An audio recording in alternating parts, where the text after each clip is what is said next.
ఓం శ్రీ గురుభ్యో నమ. అందరికీ నమస్కారం. ఒక యోగి ఆత్మకథలో పరమహంస యోగానంద గారి యొక్క ఆధ్యాత్మిక జీవిత విశేషాలు తెలుసుకుంటున్నామండి. అందులో భాగంగా గాంధీ మహాత్ములతో వార్తాలో కలిసిన విశేషాలన్నీ మనకి ఇప్పుడు మనతో పంచుకుంటున్నారు. మరి అసలు నిన్నటి క్లాస్ లో మనం హిందూ మతం యొక్క గొప్పతనం, మరి అహింసకి మూడు ఆదర్శమైన మార్గాలు ఉన్నాయని తెలుసుకుందామండి. అహింసాత్మక మనస్థితి సాధించటానికి చాలా క్రమశిక్షణతో కూడిన శిక్షణ అవసరమని చెప్తారండి. శ్రమతో కూడింది. ఈ యొక్క మనోవాక్కాయలు సరైన సమన్వయం పొంది ఉన్నప్పుడే పరిపూర్ణ స్థితిని అందుకోవడం జరుగుతుందని కూడా మనం తెలుసుకున్నాము. సత్య హింసల నియమాన్ని మన జీవిత ధర్మంగా చేసుకోవాలని మనం నిర్ధారణ చేసుకుంటే ప్రతి సమస్య కూడా పరిష్కారానికి లొంగుతుంది అని కూడా మనం తెలుసుకున్నామండి. ప్రపంచ యుద్ధంగా మనం ఈ అహింసాత్మక లక్షణాలతో కాకుండా హింసాత్మక లక్షణాలతో ఉంటే త్వరలో మూడో ప్రపంచ యుద్ధంగా మారుతుంది అని కూడా మనం నిన్న తెలుసుకున్నాం. మనందరం కూడా జీవితంలో సోదరులు కాకపోతే భయానక మృత్యులో అయినా సరే సోదరులు అవ్వాల్సిందే అని చెప్తున్నారు. యుద్ధము నేరము ఎన్నడూ కూడా లాభించవంటండి. విస్ఫోటక శూన్యత అనే పొగలోకి పోయిన కోట్ల కొద్ది డాలర్లు ఒక కొత్త ప్రపంచాన్ని, రోగమన్నది దాదాపు లేకుండా, పేదరికం అసలే లేకుండా, అంటే అసలు మనకి ఒక కొత్త ప్రపంచాన్ని సృష్టించాలంటారు. అది ఎలా ఉండాలి? అసలు రోగం అన్నది మన దరిదాపుల్లోకి రాకూడదు. పేదరికం అసలు లేకుండా ఉండే ప్రపంచాన్ని రూపొందించటానికి సరిపోయి ఉండేవంటండి ఆ యొక్క వేల కొద్ది డాలర్లు కూడా. భయం, సంక్షోభం, కరువు కాటకాలు, కరువు, మహమ్మారి ఇలా వెలియతాండవం చేసే ప్రపంచం కాదంట మనకి కావలసింది. శాంతి, సౌభాగ్యం విస్తరించే జ్ఞానం ఉండే విశాల ప్రపంచం కావాలి. జ్ఞానం అని ఎందుకు అంటున్నారు అంటే ఏది మంచి ఏది చెడు తెలుసుకునే జ్ఞానం మనకి కావాలి. కావలసినప్పుడు మంచిదాన్నే కోరుకుంటాం కదండి, చెడుదాన్ని వదిలేస్తాం కదా. అందుకే అలాంటి ప్రపంచం, విశాల ప్రపంచం, శాంతి సౌభాగ్యం విస్తరించే జ్ఞానం ఉండే విశాల ప్రపంచం కావాలి అని చెప్తున్నారండి. గాంధీ గారి యొక్క అహింసా వాణి అండి మానవుడి యొక్క అత్యున్నత చేతనని సృష్టిస్తుందంట. చేతన అంటే వారి యొక్క చేసే పని అత్యున్నతమైన. ఎందుకంటే దేశాలు ఇక ముందు మైత్రి ఏర్పరచుకోవాలి, స్నేహభావాన్ని ఏర్పరచుకోవాలి. అది ఎలా అంటే చావుతో కాదు, బతుకుతో, నాశనంతో కాదు అంటున్నారు. అలాగే నిర్మాణంతో, ద్వేషంతోనూ కూడా కాదంటున్నారు. ప్రేమమైన, సృజనశీలకమైన అద్భుత చర్యలతోనే వాళ్ళు ఒక స్నేహ భావాన్ని పెంపొందించుకోవాలి, బతుకుతూ ఉండాలి, నిర్మాణం చేసుకుంటూ ఉండాలి. అలాగే ప్రేమమైన, సృజనశీలక అద్భుతమైన చర్యలు కూడా చేయాలి. ఇలాంటి ఈ స్థితిలో మనం యొక్క స్నేహం అనేది కొనసాగించుకుంటే దేశాలన్నీ కూడా బాగుపడతాయి అని చెప్తున్నారు. ఎవరైనా సరే హాని కలిగించినప్పుడు అంటండి క్షమించాలి అంటుంది మహాభారతం. భారతంలో మనకి ఏం చెప్పబడింది? ఎవరైనా సరే మనకి హాని కలిగిస్తే వాళ్ళని క్షమించాలి. ఎందుకంటే మానవుడు క్షమిస్తూ ఉండడం వల్లనే మానవ జాతి యొక్క మనుగడ కూడా సాగుతుందని చెప్పారంటండి. క్షమించడం అనేది ఒక పవిత్రత. క్షమ వల్లనే ఈ విశ్వం అంతా కూడా సుసంఘటితంగా ఉంది. లేకపోతే అది విస్ఫోటనం చెందుపోను, విడిపోను అని చెప్తున్నారు. క్షమ అంటండి బలవంతుల యొక్క బలం అంట. మనిషికి బలం ఏంటి అంటే క్షమ. క్షమ అనేది త్యాగం. త్యాగం అంటే సాక్రిఫైస్ చేసిన మంది. క్షమించగలిగితే మనం త్యాగం చేసిన వాళ్ళం కూడా అయిపోతామంట. క్షమ మనకి మనశ్శాంతిని కలిగిస్తుందండి. క్షమ అనేది సాధు స్వభావం అంట. ఆత్మ సంయమం గల వాళ్ళ గుణాలు ఇవి. ఇవి శాశ్వత సద్గుణానికి చిహ్నాలు. ఆత్మతో ఎవరైతే కలిసి ఉంటారు, నేను దేహం కాదు, నేను ఆత్మని అని ఎవరైతే సంయమం చెందిన వాళ్ళు ఉంటారో వాళ్ళ గుణాలు అంటండి అక్షమ అనేది. అది శాశ్వత సద్గుణానికి చిహ్నాలు. సద్గుణాలు అంటే మంచి గుణాలు. ఆ మంచి గుణాలకు చిహ్నం ఏంటి అంటే క్షమ. క్షమ, ప్రేమల ధర్మంలో నుంచి సహజంగా పుట్టించేదే అహింస అండి. అది ధర్మయుద్ధంలో ప్రాణ నష్టమే అవసరమైతేనంట యేసుక్రీస్తు మాదిరిగా తన రక్తం ధారిపోయటానికి మనం సిద్ధంగా ఉండాలి. అంతేకాని ఇతరుల రక్తాన్ని పారించటానికి మనం సిద్ధంగా ఉండకూడదు అని ఏకకంఠోక్తిగా చెప్తున్నారు గాంధీ గారండి. తత్ఫలితంగా ప్రపంచంలో రక్తం చిందించటం అనేది క్రమం క్రమంగా తగ్గుతుంది. మన యొక్క రక్తం చిందించటానికి మనం సిద్ధంగా ఉండి, ఇతరుల రక్తం చిందించకుండా ఉండటానికి మనం ప్రయత్నం చేసినప్పుడు అహింసే ప్రజ్వరిల్లుతుంది గాని హింస కాదు అని మనకి ఇక్కడ తెలియజేస్తున్నాను. ప్రేమతో ద్వేషానికి, అహింసతో హింసను తట్టుకోవాలంట. ఆయుధాలు ధరించటం కంటే నిర్దాక్షిణ్యంగా జరిగే ఊచకోతకు సిద్ధపడిన భారతీయ సత్యాగ్రహాల గురించి ఎప్పుడో ఒకప్పుడు మన ఇతిహాస గ్రంథాలు వెళ్ళబడవకపోవు అని చెప్తున్నారు. అంటే వాటిలో కూడా వస్తుంది అని చెప్తున్నారు. మరి ప్రేమతో ద్వేషానికి, హింసతో అహింసను పట్టుకుని ఎందుకండి ఆయుధాలు ధరించడం? అంతకంటే నిర్దాక్షిణ్యం ఏముందండి ఇంకా? కొన్ని చారిత్రాత్మక సందర్భాల్లో ఏం జరిగింది ఏంటండి, ఎవరైతే ప్రత్యర్థులు అంటే ఎవరైతే ఎదుటి వాళ్ళు ప్రత్యర్థులు ఉంటారో వాళ్ళు ఏంటంటే అవమానం పొంది తమ ప్రాణాల కన్నా ఇతరుల ప్రాణాలకు ఎవరైతే ఎక్కువ విలువిస్తారో ఆ విలువిచ్చే మనుషులను వాళ్ళకి కనపడుతుంటూ గాఢంగా చలించిపోయి తమతో తుపాకులు కింద పారేసి పారిపోయారంటండి. అంటే తన ప్రాణాల కన్నా ఇతర ప్రాణాలకే ఎక్కువ విలువించిన మహానుభావులు వాళ్ళకి ఎదురుపడినప్పుడు వాళ్ళు చెలించి తుపాకులు కింద పారేసి పారిపోయారంట. అలాగ మనం ఉండాలి, వెన్ను చూపించాలి అంటున్నారు. అంటే పారిపోకూడదు, వెన్ను చూపించి పారిపోకూడదు అనమాట. మనం ఎనీ టైం నేను రెడీ, ఐఎమ్ ఫైట్ అన్నట్టు ఉండాలి. అది ఎవరి కోసం? అందరి కోసం, నా కోసం కాదనమాట.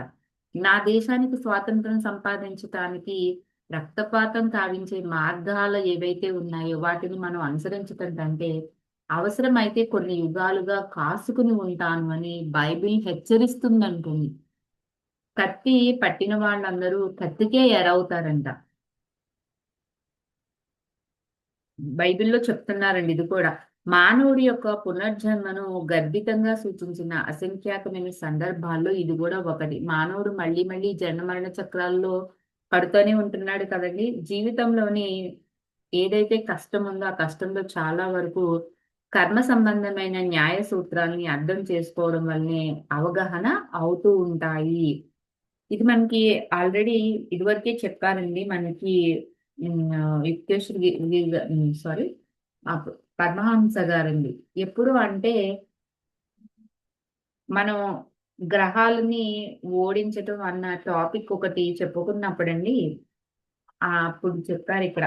హిందువులు ఆదాము, అవ్వల కథ చెప్పినప్పుడు అక్కడ బైబిల్ గురించి చెప్పారండి. చెప్పినప్పుడు కర్మ సిద్ధాంతం గురించి అక్కడ చెప్పారు. పునర్జన్మ సిద్ధాంతం గురించి కూడా అనేక సార్లు జరిగింది అని ఒకసారి ఎవరైనా ఆహ్, చదవండి. ఆదాము, అవ్వల కథ ఉంది గదా! దాని గురించి చదివితే ఈ కర్మ సిద్ధాంతం గురించి, పునర్జన్మ సిద్ధాంతం గురించి మనకి బాగా అర్థమవుతుందనమాట.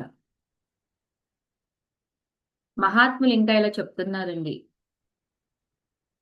నేను జాతీయవాదినని చెప్పుకుంటాను కానీ, ఆ జాతీయవాదం విశ్వమంత విశాలమైందంటండి. భూమి మీద దేశాలన్నిటిని తన ఒడిలోకే తీసుకుంటుందంట ఈ జాతీయవాదం.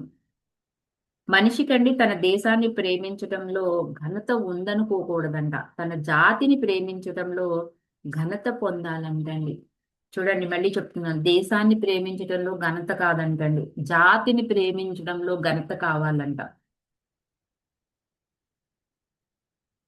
జాతీయవాదంలో సర్వ ప్రపంచము సంక్షేమము కూడా ఇమిడి ఉంటుంది.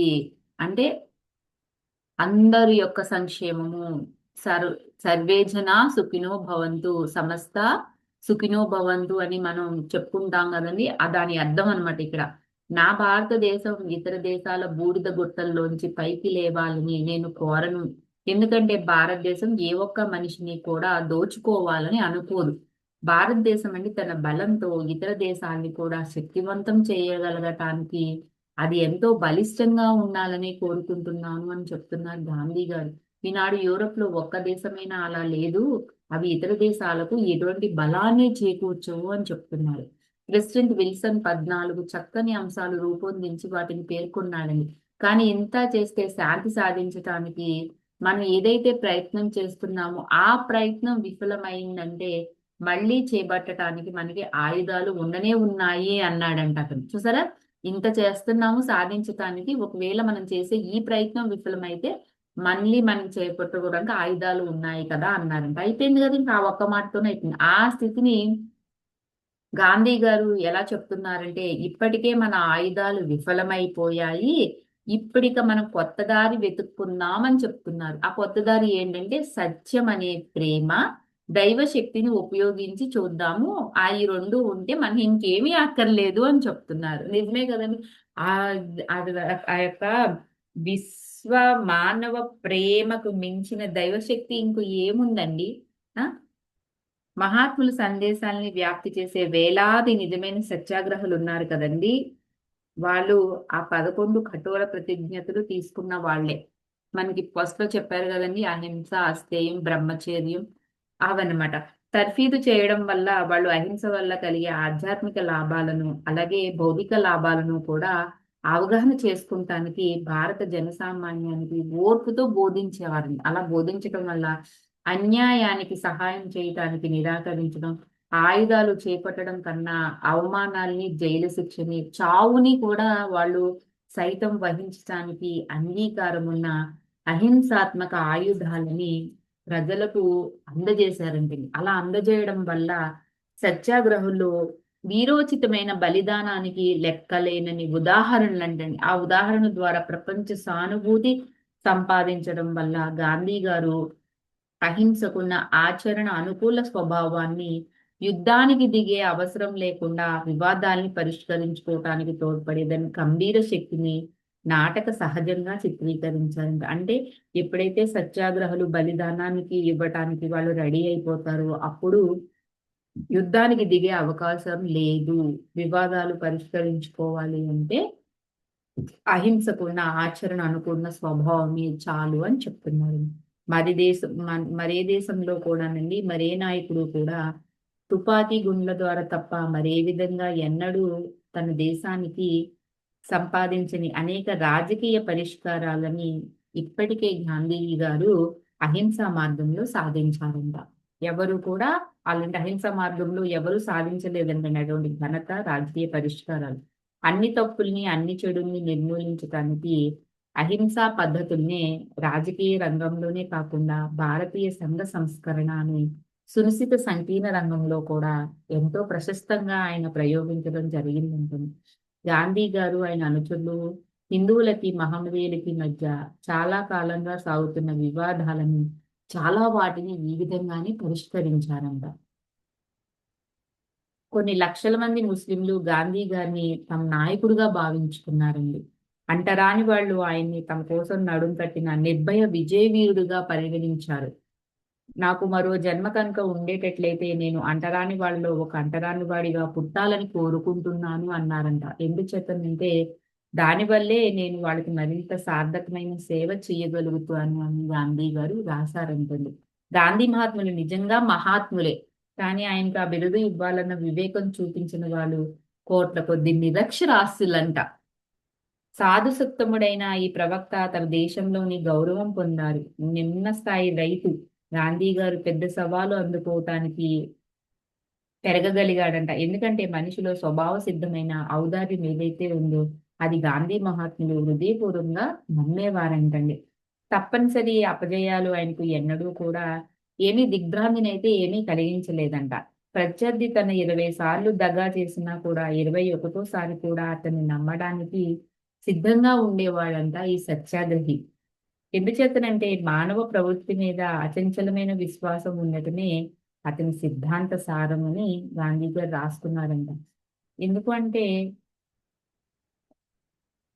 పీటరు ఆయన దగ్గరకు వచ్చి, ప్రభు నా సోదరుడు నా విషయంలో ఎన్నిసార్లు పాపం చేస్తే నేను క్షమించాలి? 7 సార్లా అని యేసు ప్రభు అతన్ని అడిగాడంటండి. 7 సార్లే పనని నేను చెప్పను మీకు. 7కు 70 రెట్లు సార్లంటాను అని బైబిల్‌లో చెప్పాడంటండి. ఎందుకంటే అంగీకార యోగ్యం కావాలని సలహాను అర్థం చేసుకోవటానికి ఇది నేను గాఢంగా ధ్యానిస్తున్నాను అని చెప్తున్నారు. ఎందుకంటే ఇది సాధ్యమా అని ఆక్షేపణ తెలిపాడంటండి అతను. అప్పుడు చివరికి ఒక దివ్యవాణి జవాబిచ్చిందంట. ఏమనంటే, "ఒక వెలుగు వెలుగుల్లో నన్ను ముంచెత్తింది. ఓ మనిషి, నీలో ప్రతి వాడిని నేను రోజు ఎన్ని సార్లు క్షమించడం లేదు." చూసారా? ఆ దివ్యవాణి ఏమని అడిగింది? మీరు ఎన్నో తప్పులు చేస్తుంటే ప్రతి వాడిని కూడా నేను రోజుకి ఎన్నిసార్లు క్షమించడం లేదు, అలాంటిది నువ్వు ఎందుకు క్షమించలేవు అని ఆ దివ్యవాణి పలికిందండి. మహాత్మాజీ మీరైతే అసాధారణ వ్యక్తులు, మీరు చేసినట్టే లోపం చేయాలని ఆశించకూడదు అన్నాడు ఒక విమర్శకుడంటండి ఆయనతో. శరీరాన్ని మెరుగుపరుచుకోవాలనుకోవటం కానీ, ఆత్మకున్న కొన్ని గుప్త శక్తుల్ని మేల్కొల్పడం అసాధ్యమని మనల్ని మనమే భ్రమ పెట్టుకుంటున్నామంట. అది ఎంతో విడ్డూరంగా ఉంటుందంటున్నారు గాంధీ గారండి. మనల్ని శరీరాన్ని మెరుగుపరుచుకోవాలనుకోవటం కానీ, మన ఆత్మకున్న శక్తుల్ని మనం మేల్కొల్పుకోవడం అసాధ్యమని మనల్ని మనం మభ్యపెట్టేసుకుంటున్నామంటండి. అటువంటి శక్తుల్లో ఏదైనా ఒకటి ఉన్నట్లయితేనంట, మనలో అందరిలాగానే నేను దుర్బల మర్త్యుణ్ణేనని, నాలో అసాధారణమైనది ఏది వెనుక కానీ ఇప్పుడు కానీ లేదని నిరూపించుకోవటానికి నేనైతే ప్రయత్నిస్తాను అంటున్నారు. ఎందుకంటేనండి, ప్రతి సాటి మనిషి లాగానే గాంధీజీ గారు కూడా సహజంగా తప్పులు చేసే సామాన్య వ్యక్తినే అంటున్నారు. అయితే నేను నా తప్పులను ఒప్పుకుని వాటిని సరిదిద్దుకోవడానికి కావలసినంత వినయం ఉన్నవాణ్ణి అని నేను అంగీకరిస్తాను. నిర్మమానకుండా నాలో ఉన్న తప్పుల్ని నేను సరిదిద్దుకుంటాను అని మనం ఒప్పుకుంటామా అండి? భగవంతుడి మీద, ఆయన మంచితనం మీద గాంధీజీ గారికి ఎంతో అచంచలమైన విశ్వాసం, అలాగే సత్యం కోసము, ప్రేమ కోసము అవ్యయమైన ఆకాంక్ష ఉన్నాయని నేను ఒప్పుకుంటున్నాను. కానీ ఇది ప్రతి మనిషిలోనూ అంతర్హితంగాను లేదా ఉందా లేదా అని ఆయన అంటున్నారండి. ఎందుకంటే దృగ్విషయక ప్రపంచంలో అంటే మనకి కంటికి కనిపించే అంటే కంటికి విషయాలు, కంటికి కనిపించే విషయాలు, దృశ్యాలు ప్రపంచంలో మనకి కొత్త ఆవిష్కరణలండి. నూతన కల్పనలు రూపొందిస్తూ ఉంటే ఆధ్యాత్మిక రంగంలో మనం దివాళా కోరుతున్నామని చాటి చెప్పుకోవాలా అని అడుగుతున్నారు. ఎందుకంటే అపవాదాన్ని ఒక సూత్రంగా చేయటానికి వాటి సంఖ్యను మనం గుణించుకుంటూ పోవడం అసాధ్యమా? మనకు ఒక ప్రశ్న. మనిషి ఎప్పుడూ మొదట మృగమయ్యి ఆ తర్వాతే మనిషి కావాలా అని అడుగుతున్నారండి. ఎందుకు అంటే గొప్ప ఎలక్ట్రికల్ ఇంజనీర్ గా పేరు పొందిన చార్లెస్ స్టీన్మెట్ నుండి శ్రీ రోజర్ డబ్ల్యూ బాబ్సన్ ఒకసారి ఇలా అడిగారంట, వచ్చే 50 ఏళ్ళలో మహత్తర అభివృద్ధి సాధించే పరిశోధన రంగం ఏమిటి అని. దానికి స్టీన్మెట్ ఆధ్యాత్మిక మార్గాల్లో మహత్తరమైన ఆవిష్కరణలు జరుగుతుందనుకుంటున్నాను అని జవాబిచ్చాడు. ఎందుకంటే అన్ని మానవుల వికాసంలో మహత్తర శక్తి ఉందని స్పష్టంగా చరిత్ర ఉద్ఘాటించే బలం ఇక్కడ ఉందంట. ఎందుకంటే మనం ఇప్పటికే దాంతో ఆడుకుంటున్నామే కానీ భౌతిక శక్తుల్ని అధ్యయనం చేసిన మాదిరిగా దాన్ని ఎన్నడూ కూడా మనం తీవ్రంగా అధ్యయనం చేయలేదండి. భౌతిక వస్తువుల సుఖాన్ని ఇచ్చేవని, స్త్రీ పురుషుడిని సృజనశీలకంగా శక్తివంతంగాను చేయటంలో అవెంతో నిరుపయోగమైనని ఎప్పటికో ఒకనాడికి ప్రజలు తెలుసుకుంటారంటండి. ఈ భౌతిక సుఖాల కోసమే కానీ అంతరంగంగా మనం ఏమీ చెయ్యవు, అవి నిరుపయోగం అని ఎప్పుడొకప్పుడు మనం తెలుసుకుంటామండి. ఇప్పటికే చాలా మంది తెలుసుకున్నారనుకోండి. అప్పుడు ప్రపంచంలో విజ్ఞానవేత్తలందరూ తన ప్రయోగశాలన్నీ ఇంతవరకు తడిని కూడా చూడని దేవుని ప్రార్థనని, ఆధ్యాత్మిక శక్తుల యొక్క అధ్యయనం చేయటానికి వినియోగిస్తారంట. స్పిరిచువల్ సైంటిస్టులు అంటే వాళ్ళే అండి. ఈ రోజు వచ్చిన వాడు ప్రపంచం వెనుకటి 4 తరాల్లోనూ చూసిన ప్రగతి కన్నా ఎక్కువ ప్రగతిని ఒక్క తరంలోనే చూస్తుంది అని చెప్తున్నారు. అంటే రాబోయే కాలాలు అలాంటివి అని. విలియం పెన్ 17వ శతాబ్దంలో పెన్సిల్వేనియా వల్ల స్థాపించడంలో విజయవంతంగా పనిచేసిన అహింసా ప్రయోగాన్ని అమెరికన్లు కూడా గుర్తు చేసుకోవచ్చంట. అప్పుడు అక్కడ కోటలు లేవు, సైనికులు లేరు, అలాగా స్వచ్ఛంద సేవలు కూడా లేవంటండి. ఆయుధాలు కూడా లేవంట. కొత్త వలసకు వచ్చిన వాళ్ళు స్థానిక ఎర్ర ఇండియన్కు మధ్య సాగిన దారుణమైన సరిహద్దు పోరాటాల్లోనూ, మరణకాండాల్లోనూ ఏ కష్టాలకు గురి కాకుండా ఉన్న వాళ్ళు ఈ పెన్సిల్వేనియా క్వేకర్లోని ఒక తెగవాళ్ళు మాత్రమేనంట. ఇతరుల్ని చంపేశారు, కొందరు ఊచకోత కోసారు, కానీ వీళ్ళు మాత్రం క్షేమంగానే ఉన్నారంటండి. ఒక్క ఆడది కూడా ఆపదకి గురి కాలేదంట. ఒక పిల్లవాడిని కూడా చంపలేదంట. ఒక మగవాడిని కూడా హింసించలేదంటండి. వాళ్ళే బలవంతంగా రాష్ట్ర పాలన విడిచిపెట్టవలసి వచ్చినప్పుడు యుద్ధం రగిలిందంట, కానీ కొందరిని చంపేశారంట. ఉమ్, అయితే ఆత్మరక్షణ కోసం ఆయుధాలు తీసుకువెళ్ళకూడదని విశ్వాసం కోల్పోయిన మత పతనమైన వాళ్ళే ఆ చనిపోయిన వాళ్ళ ముగ్గురు అని చెప్తున్నారు. మొదటి ప్రపంచ మహాయుద్ధంలో బలప్రయోగం ప్రశాంతిని నెలకొల్పలేకపోయింది అంటున్నారండి. జయము అపజయం రెండు ఒకేలాగా నిస్సారంగానే ఉన్నాయంట. ప్రపంచం ఈ పాఠం నేర్చుకుని ఉండాల్సింది మొదటి ప్రపంచ యుద్ధంలో నేర్చుకునేది అని చెప్తున్నారు. హింసాత్మక ఆయుధాలు ఎక్కువయ్యే కొద్దీ కూడా మానవ జాతికి ధైర్యం ఎక్కువవుతుంది అని బోధించాడు లావోతు. హింసకు లభించే విజయం సంతానోత్సవంతో ముగుస్తుందంటండి. నేను పోరాడుతున్నది ప్రపంచ శాంతి కోసమే కానీ మరి దేనికోసమో కాదని గాంధీ గారు చాటి చెప్తున్నారు. కంటికి కన్ను పంటికి పన్ను అని చెప్తూ ఉండటం మీరు వినే ఉన్నారు కదా. కానీ నేను అంటాను, నువ్వు చెడును చెడుతూనే నువ్వు చెడును ఎదిరించకు. అంతకన్నా ఎవరైనా నీ కుడి చెంప మీద ఒక పెట్టు పెడితే అతనికి నీ రెండో చెంప కూడా చూపించు. ఇదే మన గాంధీ గారు మనకు నేర్పిన సిద్ధాంతం కదండి.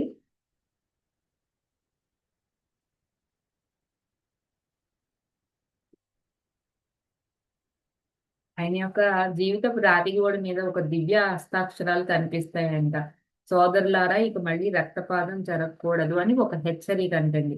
గాంధీ మహాత్ములు యోగద సత్సంగ విద్యాలయం సందర్శించినప్పుడు వారి దళిత అతిథుల అభిప్రాయాల పుస్తకంలో ఈ కింది పంక్తులు రాశారండి. ఏమనండి, ఈ సంస్థ నాకు ఎంతో నచ్చింది. ఈ విద్యాలయం రాట్నం వాడకాన్ని ఇంకా ఎక్కువగా ప్రోత్సహిస్తుందని ఎంతో ఆశిస్తున్నాను అని సెప్టెంబర్ 17, 1925 ఆ రోజున అక్కడ రాసి సంతకం పెట్టారంటుంది గాంధీ గారు. అందువల్ల ఇప్పుడు చూసారా, హింస వల్ల ఎన్ని నష్టాలు ఉన్నాయి, అహింస వల్ల ఎన్ని లాభాలు ఉన్నాయి అన్న విషయాన్ని మనం తెలుసుకున్నాం. ఇప్పటికైనా మరి మనం అహింసనే మన జీవిత ధ్యేయంగా మలుచుకుని మరి మనం అహింస తత్వంతోనే మెలగటానికి ఈ రోజు నుంచి మన ప్రయత్నాలు మనం కొనసాగిద్దామండి. అలాగే మనకు తెలిసిన వాళ్ళందరికీ కూడా అహింస యొక్క గొప్పదనాన్ని మనం తెలియజేద్దాం. Thank you for watching. Like చేయండి, షేర్ చేయండి, మీ విలువైన అభిప్రాయాలని తెలియచేయండి. రేపు మళ్ళీ కలుసుకుందాం.